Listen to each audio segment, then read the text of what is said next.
दोस्तों, आज मैं आपको राजस्थान की एक साहसी निडर गृहिणी अमृता देवी के बारे में बताना चाहता हूँ, जिन्होंने हमारे पर्यावरण के लिए बिना एक समय का संकोच किए अपने प्राण न्यौछावर कर दिए। आज मैं एक आईएएस का इंटरव्यू वीडियो यूट्यूब पर देख रहा था, जिसमें उससे अपने राज्य की एक महिला पर्यावरण आंदोलनकारी के बारे में पूछा गया और जो लड़की सामने बैठी थी वह राजस्थान से ही थी।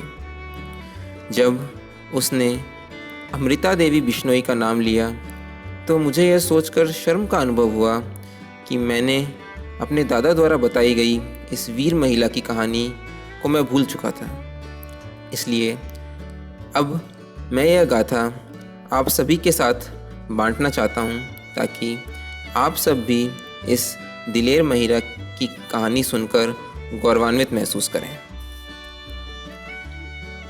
जैसा कि आप जानते हैं कि थार रेगिस्तान का 60% हिस्सा राजस्थान में है, जहाँ तापमान गर्मी में 50 डिग्री तक चला जाता है। इस मौसम में पेड़ बीच बीच में कहीं कहीं ही मिलते हैं। इसी की झलक बिश्नोई समाज के रहन सहन में भी दिखती है। गुरु जम्बेश्वर के 29 नियमों के अनुयायियों का नाम ही 20 मतलब 20, नोई मतलब 9 से बिश्नोई पड़ा है। राजस्थान के जोधपुर जिले में एक खेजड़ली नामक गांव है। जैसे आपको सुनकर ही लग गया होगा, इस गांव का नाम खेजड़ी नामक पेड़ पर पड़ा है, जो इस गांव में बहुतायत में थे। इस गांव में 1730 में पेड़ों की सुरक्षा के लिए 363 बिश्नोइयों ने अपनी जान न्यौछावर कर दी थी। इसी से भारत में चिपको मूवमेंट, जो आगे चलकर 1973 में उत्तराखंड में बहुत मशहूर हुआ, उसकी शुरुआत यहीं से हुई थी। भद्र महीने के 10वें दिवस 1730 में रात में अमृता देवी 3 बेटियों की माँ अपने घर में बैठी थी। अचानक उन्हें यह पता चला कि कुछ लोग उनके गांव में आए हैं। उन्हें मारवाड़ के महाराजा अभय सिंह ने भेजा था। वह अपने नए महल के निर्माण के लिए खेजड़ी पेड़ की लकड़ी चाहते थे। बाकी सूखे पड़े थार डेजर्ट में सिर्फ इसी बिश्नोई गांव में हरियाली थी और बहुतायत में खेजड़ी के पेड़ थे। इसलिए राजा ने अपने आदमियों को वहां से लकड़ी इकट्ठा करने के लिए भेजा था। अमृता देवी ने इसका विरोध किया, क्योंकि बिश्नोई धर्म के 29 नियमों में हरा वृक्ष नहीं काटना भी एक है।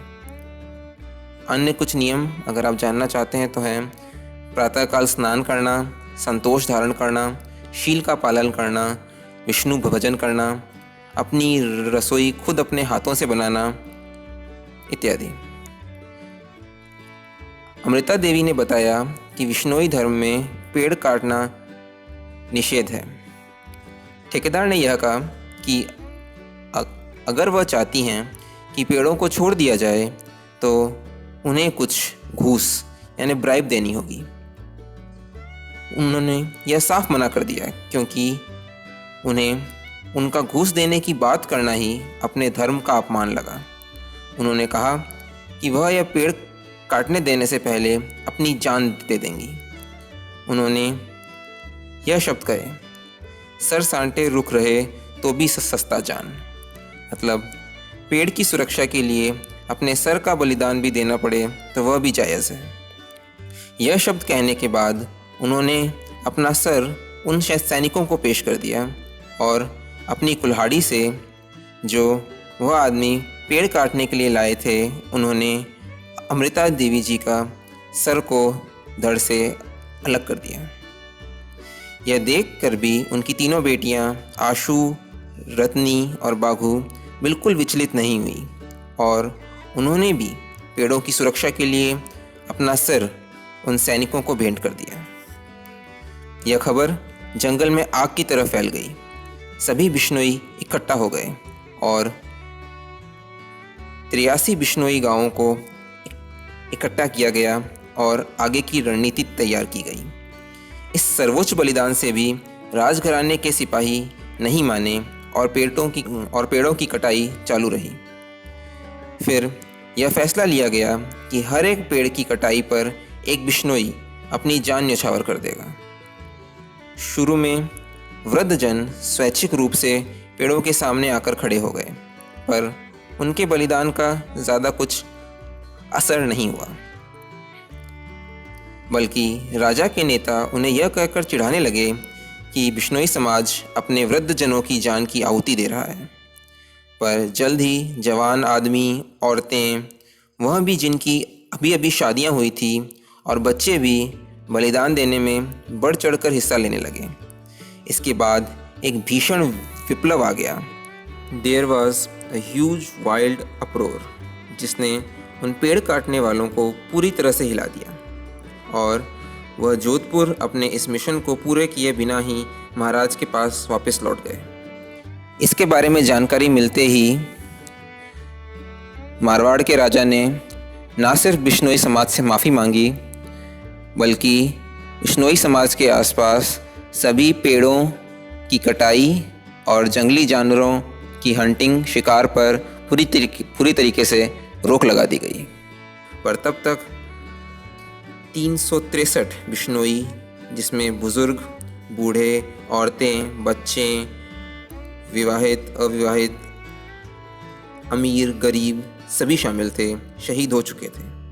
आज़ादी के बाद राजस्थान और मध्य प्रदेश की गवर्नमेंट के वन विभाग ने, डिपार्टमेंट ऑफ फॉरेस्ट ने एक बहुत ही prestigious state level award, Amrita Devi Bishnoi Smriti award की भी शुरुआत की, जो जंगल और वन्य जीव जंतुओं की सुरक्षा में योगदान देने वाले लोगों को दिया जाता है। मेरी यह सोच है कि इस गाथा से राजस्थान की भूमि में जन्मे कई वीर आत्माओं में से एक को आपने जाना होगा और इस भूमि की पवित्रता और शूरवीरता का अनुभव किया होगा। मैं यह भी चाहूँगा कि आप अपने समाज, अपने राज्य और अपने देश के ऐसे ही वीरों के बारे में जानें जिन्हें आज की वेस्टर्न पढ़ाई, वेस्टर्न कल्चर, वेस्टर्न पाठ्यक्रम के कारण हम भूलते जा रहे हैं। धन्यवाद।